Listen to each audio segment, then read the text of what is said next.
Hello friends, आप सभी का स्वागत है आपके YouTube channel typing student Marina में। आज की डिक्टेशन है 45 WPM। डिक्टेशन स्टार्ट होगी 5 सेकेंड बाद। स्टार्ट। निरुद्ध व्यक्ति के काउंसिल ने इस बारे में विवाद नहीं किया है कि आधारों से प्रकट होने वाली ऊपर वर्णित सामग्री से यह बात प्रथम दृष्टया संतोषजनक रूप से ज्ञात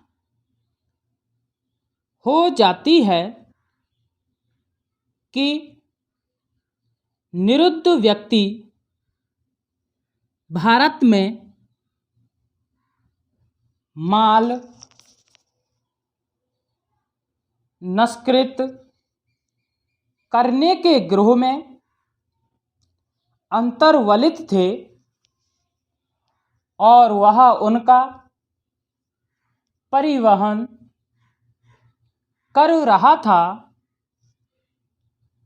और उनका कारोबार कर रहा था, किंतु उसने निरोध आदेश पर इस आधार पर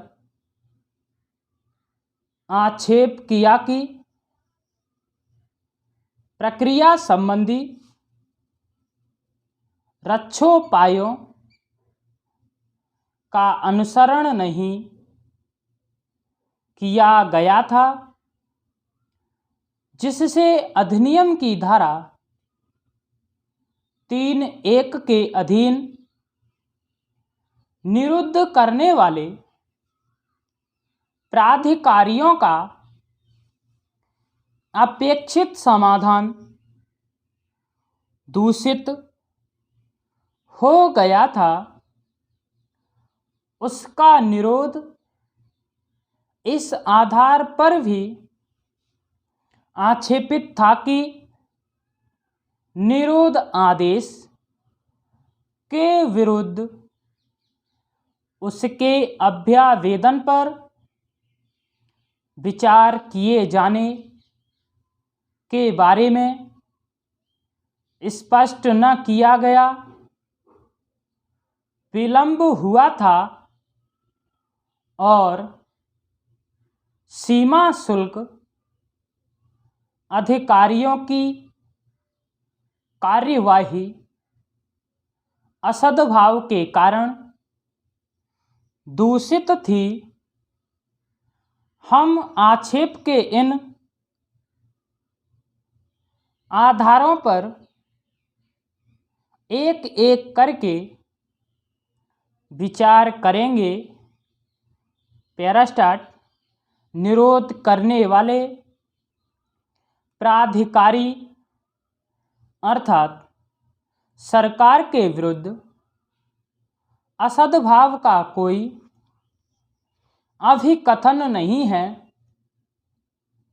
अभिकथन केवल सीमा शुल्क प्राधिकारियों के विरुद्ध है, जिन्होंने आदेश पारित करने के लिए निरोध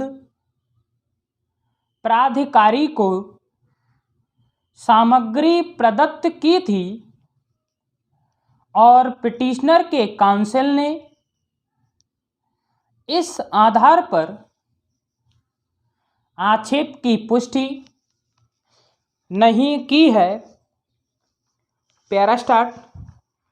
किंतु उसने बहुत जोर देते हुए यह बात कही है कि इस मामले में स्पष्ट न किया गया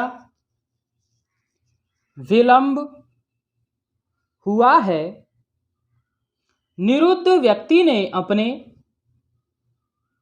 निरोध के विरुद्ध 3(1)1981 को एक अभ्यावेदन किया और तारीख 25/9/1981 को ही उसका निपटारा किया जा सका, अर्थात निरोध प्राधिकारी ने उस पर विचार करने के लिए और आदेश पारित करने के लिए 22 दिन का समय लगाया। अपनी इस दलील के समर्थन में उसने उच्चतम न्यायालय के निम्नलिखित 3 संप्रकाशित निर्णयों का अवलंब लिया है। अतियार रहमान बनाम पश्चिमी बंगाल राज्य, पवित्र एन राणा बनाम भारत संघ और सालेह मोहम्मद बनाम भारत संघ राज्य के कथानुसार अभ्यावेदन करने की तारीख और उसे नामंजूर करने के आदेश की तारीख के बीच 22 दिन का अंतराल था, जिस संतोषजनक रूप से स्पष्ट कर दिया गया है। और अपनी इस दलील के समर्थन में उन्होंने ससुमा बनाम महाराष्ट्र राज्य और LSS उम्मू सलीमा बाजार बीवी गुजराल वाले मामले का अवलंब लिया है। इन विषयों पर सावधानी से विचार करने पर यह स्पष्ट है कि ऐसे मामलों में उच्चतम न्यायालय द्वारा अपनाया गया अंतर्निहित सिद्धांत यह है कि चूंकि निरोध आदेश व्यक्तिक स्वाधीनता से वंचित करता है, अतः जब तक निरोध प्राधिकारी न्यायालय का यह समाधान न कर दे कि उसकी कार्यवाही उपेक्षा पूर्ण नहीं थी और उसने शीघ्र कार्यवाही की है और अभ्यावेदन का शीघ्र निपटारा करने के लिए अपनी चिंता व्यक्त की है, तो निरुद्ध व्यक्ति के लगातार निरोध में बने रहने में खामी आ जाएगी। जो कुछ अनुज्ञात किया गया है वह यह है कि